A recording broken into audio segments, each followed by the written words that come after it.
Hi everyone, hope you're staying safe and well during these crazy times. I hope that those that celebrated Passover and who are trying to recognize Easter or whatever else, that they're doing the best they can. We're at week 3 of the shelter in place here in California, and so I'm going to give a market report on what I've been noticing and what I've been working on, and then in closing going to talk about where we think things potentially could be going. If you haven't already subscribed, please do that, and I'm going to encourage you guys also to leave some comments at this video in the bottom section. So the MLS actually has a tracker, and this is where I'm getting a lot of market data right now, and I'm paying a close attention to. So over the past 24 hours in LA, we've had 99 new listings hit the market. So people are putting stuff on the market, and things are closing as well. There's actually been 48 closed sales, and this is all types of property, from single family, duplex, multifamily. Going into escrow in the last 24 hours, we've had 19 new deals, and there's already 11 under contract. So a 30 total in escrow. But what I'm really paying attention to is the back on market. This is a property that was in escrow and it fell out in the past 24 hours. So I'm going to hit on that a little bit later, but that's an important component when trying to keep a pulse on the market. For myself personally, in the past 3 weeks since we've been sheltered in place, fortunately I have been closing deals. Two of those were buyers, and one is a seller of a all multifamily. And so those maybe not as sensitive to a downturn in jobs if it was just an owner occupant solely. So there's rents that they can depend on, and fortunately those have gone through. We got one new escrow, that's a West Hollywood condo. Now granted, this was going to be a multiple offer situation, we felt, and potentially would have gotten a higher price for sure, but the seller saw that it was a good price and they took it, and it looks like we're going to close that. An interesting sale or a lease that we closed was something that I've been working on in Brentwood really since the past 6 months. And just since this pandemic, there was a big uptick in interest for this property. And so really, it's a sort of a sign of the times. You know, people that were in high-rise condos renting didn't want to be in that environment. And so we got a lot of calls for this half-acre, 4,000 square foot, really private gated luxury lease in Brentwood. And so fortunately, we were able to close out a 2-year term, and so it worked out well for both the new tenant and the landlord. So I'm really happy about that. Other relevant issues that I'm seeing and want to point out is that landlords are receiving rents in the first pay period of April.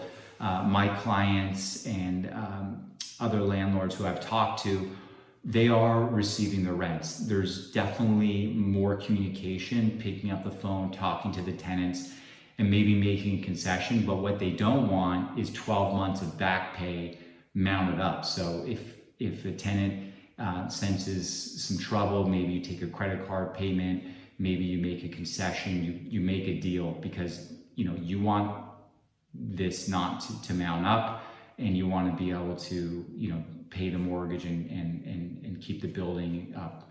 So that is a good thing. That's this month. We'll see how it looks for next month come May. Mortgages, a lot of day-to-day changes, and I'm talking to the mortgage brokers.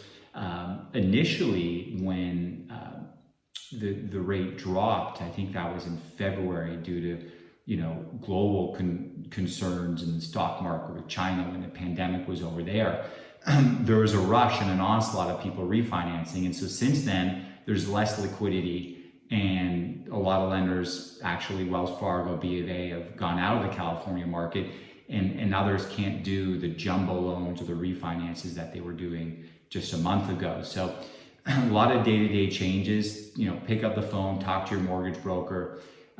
We had some calls ourselves yesterday, and they think the rates will actually go back down maybe next month. Showings, obviously we're not showing like we used to, no open houses. Just last week, the governor did put out that real estate is an essential service. People need places to live. They need to rent houses and apartments. So in a lot of cities, they are able to do private showings. What's next, and what I'm focusing on? And really, like I said, I encourage you guys to put your own comments, because we're getting this question, where the market is going to go, what's going to be in store, throughout the rest of this year. There's no crystal ball, so I'm putting that question back out to you guys as well. And so please, in the comments, let us know what you think for this quarter ending and Q3.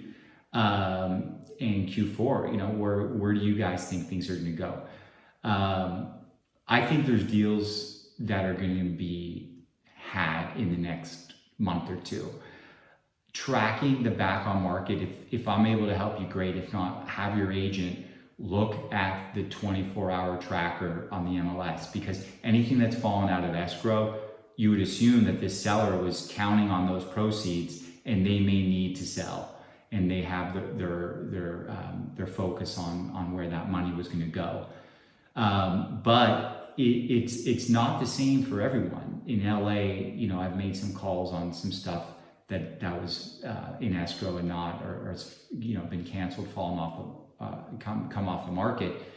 Not everyone needs to sell. I mean, LA particularly has a lot of independent, wealthy people with portfolios, and they may just choose to wait this out and to hold on to it or rent it. So it's case by case. You got to pick up the phone, you got to be proactive, and you got to look for the deals to find them. The higher price point, obviously there will be more room.